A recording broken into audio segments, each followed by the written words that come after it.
नमस्ते।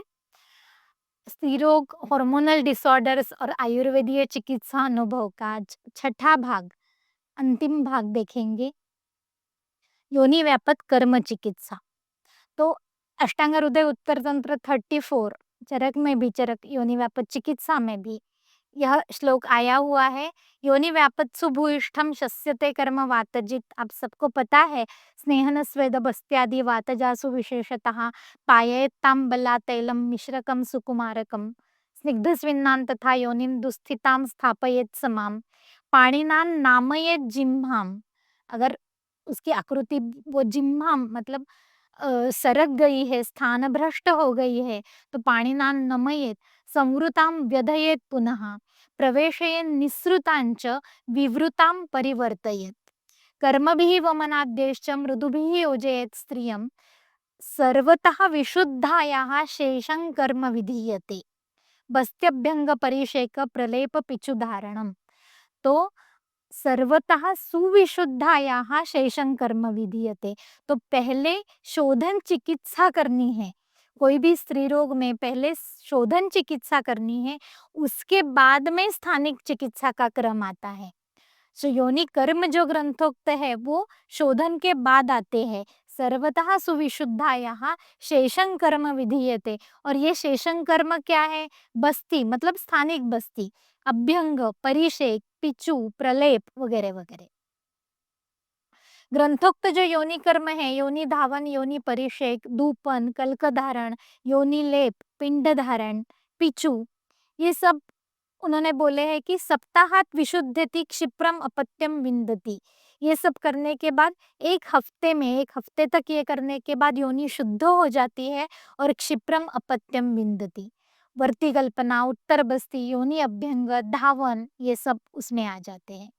तो ये सब किसी और लेक्चर सीरीज में हम इन सब योनि कर्मों के बारे में डिटेल अभ्यास करेंगे, अध्ययन करेंगे। इसमें हम देखेंगे कि ये जो योनि धावन, योनि धूपन और योनि पिचु, ये बहुत ज्यादा की जाने वाली चिकित्सा है स्त्री रोग में। योनि धावन जो होता है, योनि अभ्यंग सबसे पहले उसमें करना पड़ता है। मतलब अभ्यंग प्रॉपर पेशेंट को बुला के उस अपने हाथ में गॉज अपने फिंगर में डाल के स्नेहाक्त करके योनि अभ्यंग करना है। वात दोष के लिए योनि रोक्ष, योनि खरत्व, स्थानिक वात प्रकोप, इसके लिए यह वेरी इंपॉर्टेंट चिकित्सा हो। योनि पीड़ा, योनि शूल, कई बार वहां पे कुछ पीटिकाएं होना, इन सब में योनि अभ्यंग का एक अलग महत्व है। योनि धावन हम औषधि काढ़ा बनाकर उससे करते हैं, उसके डिटेल कभी एक लेक्चर सीरीज में हम जरूर देखेंगे। तो ये स्वेदन की तरह काम करता है। पहले आप स्नेहन करेंगे और उसके बाद में अगर आप योनि धावन करोगे, तो स्नेह से शिथिल हुआ मल योनि धावन से इमीडिएटली बाहर आ जाता है। तो क्लेद निर्हरण का काम उस योनि धावन से होता है। बिकॉज ये योनि धावन गरम गरम काढ़े से आप जब करते हो, तो वो क्लिन्नत, जिसे हम अ, स्वच्छता बोलते हैं योनि का, क्लीनलीनेस, वो तो उससे होता ही है, लेकिन यह स्वेदन की तरह एक्ट होता है और वहां से मल बाहर निकालने के लिए यह इम्पोर्टेंट होता है। फिर योनि धूपन जो हम करते हैं, वो सूक्ष्म स्रोतोगामी होता है, व्यवायी होता है, विकासी होता है। इससे दोष बहिप्रवृत्त होते, सूक्ष्माति सूक्ष्म स्रोतस में जाने की धूम की क्षमता है। तो ये धूम धूम आप देने के बाद वह सूक्ष्म स्रोतोगामी होता है और वहां के मल को बाहर निकालने के लिए इम्पोर्टेंट होता है। तो योनि धूपन करने के बाद, योनि अभ्यंग, धावन और धूपन, इसके बाद दोष बहिप्रवृत्त जब हो जाते हैं, इसके बाद आप शोधन करें। दोषाः स्वेदैः द्रवीकृत्य कोष्ठन्नीताः शुद्धिभिः निर्ह्रियन्ते, ऐसा सूत्र है। योनि पिचु इसके बाद में रखता है, वो शोधन कर लेने के बाद, स्थानिक शुद्धि के बाद योनि पिचु रखिए, क्योंकि यह उपस्नेहन न्याय से गर्भाशय में ये स्नेह एब्जॉर्ब होता है। तो योनि पिचू यह ट्रीटमेंट आप दीर्घकाल तक कर सकते हैं पेशेंट में। हफ्ते में 2 बार, 3 बार उसको योनि पिचू बिठा के देना। योनि पिचू स्नेहाक्त करके अगर वहाँ पे रखते हैं गर्भाशय मुख के पास, तो वहाँ से उपस्नेहन न्याय से स्नेह गर्भाशय में एब्सॉर्ब होता है। फिर योनि बस्ती, यह मात्रा बस्तीवत इसकी एक्शन होती है। योनि बस्ती मतलब योनि पूर्ण करना। मेरे पास इसके लिए मैं एक केस बताती हूँ। योनि व्यापक चिकित्सा में एक 37 वर्ष की रुग्णा थी, अपत्यकांक्षी थी। विवाह को 7 वर्ष हुए थे, नो यूज ऑफ कॉन्ट्रासेप्टिव्स, लेकिन विवाह की वारंवारता बहुत कम थी, विवाह की इच्छा ही नहीं होती थी। यूएसजी रिपोर्ट जब देखे तो bilateral ovarian cyst, allopathy hormonal treatment taken for 2 years, IUI done 6 times but failed, ऐसा उसका था। हिस्ट्री ऑफ जीर्ण अम्ल पित्त, वारंवार एंटासिड उसके लिए लेने की आदत थी। जीर्ण अम्ल पित्त था और वारंवार उसके लिए एंटासिड्स वो लेती थी। परीक्षण में देखा कि योनि संकोच था, योनि संकोच था। विकार प्रकृति पित्त, अधिष्ठान आमपच्यमानाशय और समुत्थान आमाशय, ऐसा करके ये उसका रिपोर्ट है। उसको चिकित्सा दी। चिकित्सा सूत्र पाचन, अनुलोमन, शोधन और गर्भस्थापन, ऐसा चिकित्सा उसका सूत्र मैंने निर्धारण किया। पहले अम्लपित्त की चिकित्सा दी, 3 अप्रैल से लेके 17 जून तक उसका वो क्रम चला। वमन विरेचन किया इंद्रयव यष्टिक्वात से। फिर शमन चिकित्सा में आगे लघु सूत, सूत शंख, शौक्तिक, दाढ़ी इत्यादि चिकित्सा की और अम्लपित्त उपशय हो गया उसका। फिर 1.5 महीना केवल फलघृत उसको दिया, 10-10 ml 2 बार। फिर अक्टूबर में उसके स्नेहन स्वेदन पूर्वक योग बस्ती किए। सर्वांग स्नेहन, सहचर तेल, सर्वांग बाष्पस्वेद, अनुवासन शतावरी तेल 80 ml, निरूह शंपा कोरुबुकादि 800 ml। सुश्रुत चिकित्सा 38 में जो शंपा कोरुबुकादि बस्ती आया है वो दिया था।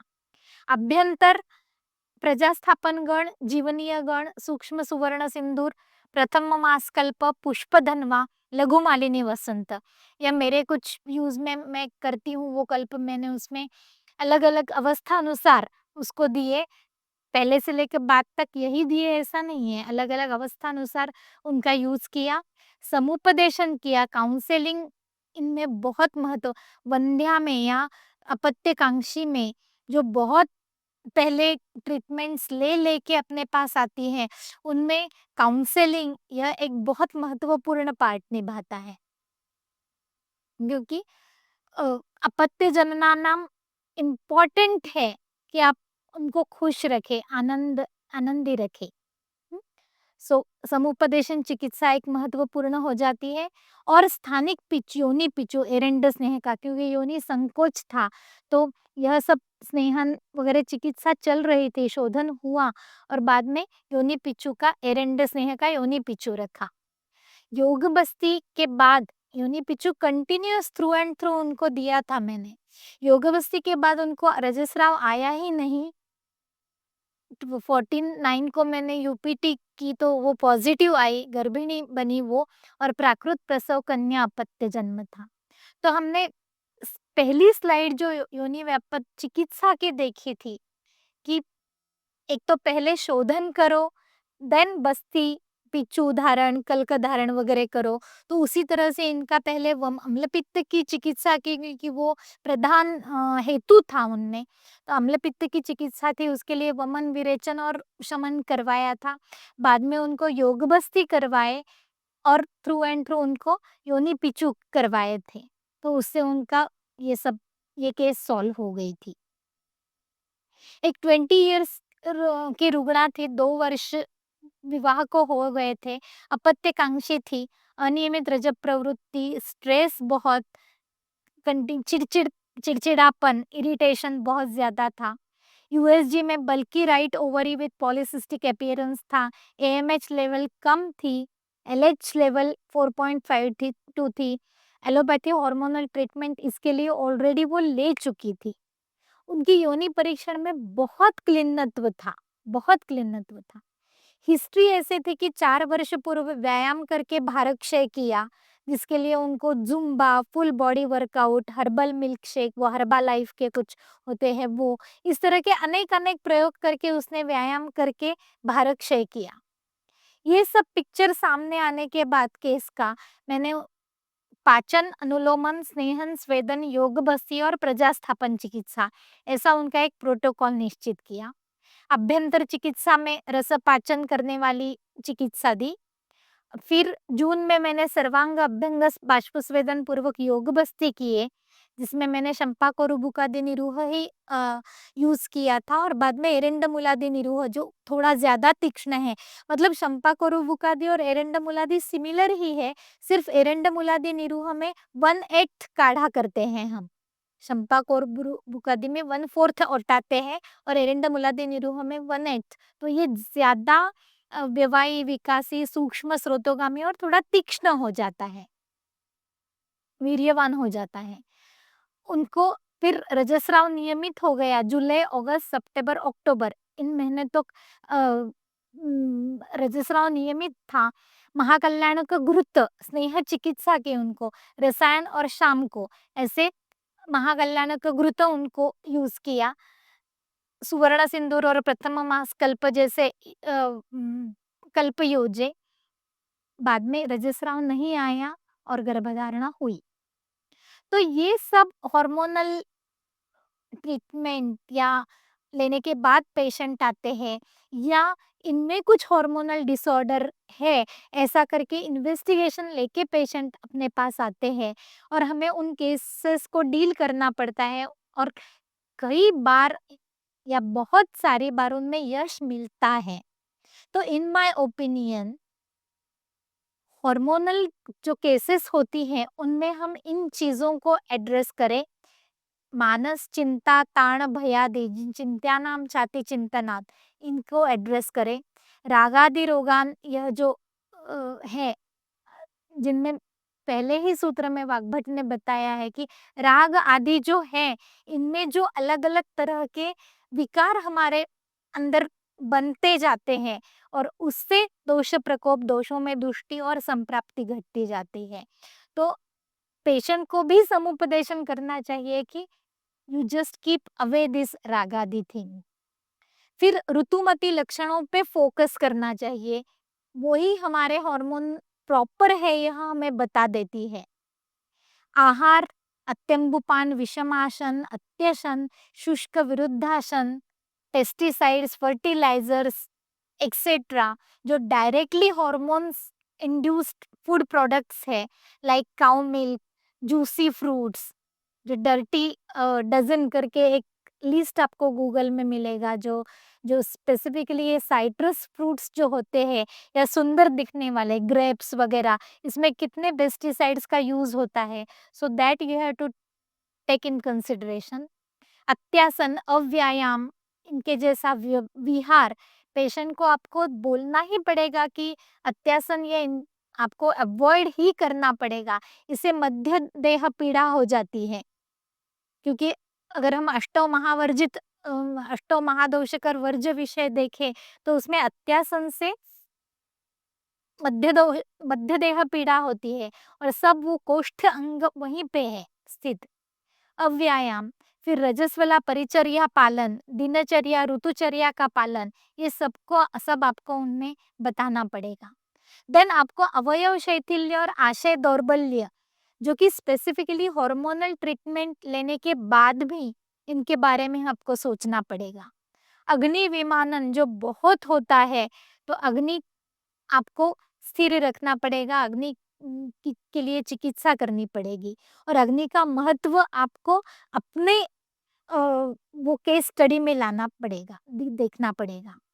एंड लास्टली ग्रह, अरे काश्यप में रेवती कल्प के अध्याय में, वृथा पुष्पम तु या नारी यथा कालम प्रपश्यति, स्थूल लोमश गंडावा पुष्पग्नि सा, यह रेवती का ये आया है, जिसमें स्थूल लोम जो आजकल टेस्टोस्टेरोन की लेवल बढ़ने के बाद जैसे दाढ़ी मीशा जैसे स्त्री रुग्ण में देखने को मिलते हैं, या चेस्ट के ऊपर बाल उगते हैं, उदर के ऊपर बाल उगते हैं, ये सब देखना, तो that is also one important thing to see. So lastly, न चैकान्तेन निर्दिष्टे अपि अर्थे अपि निवेशेत् बुधः, स्वयमपि अत्र वैद्येन तर्क्यं बुद्धिमता भवेत्। सो पूरी केस हिस्ट्री ले, पूरा उसका केस हिस्ट्री पढ़ें, परीक्षण करें, और उसके बाद त्रिविध बौद्ध संग्रह से उसका निदान करें, और then act upon it. That is very important. So this is all about the hormonal disorders, स्त्री रोग चिकित्सा।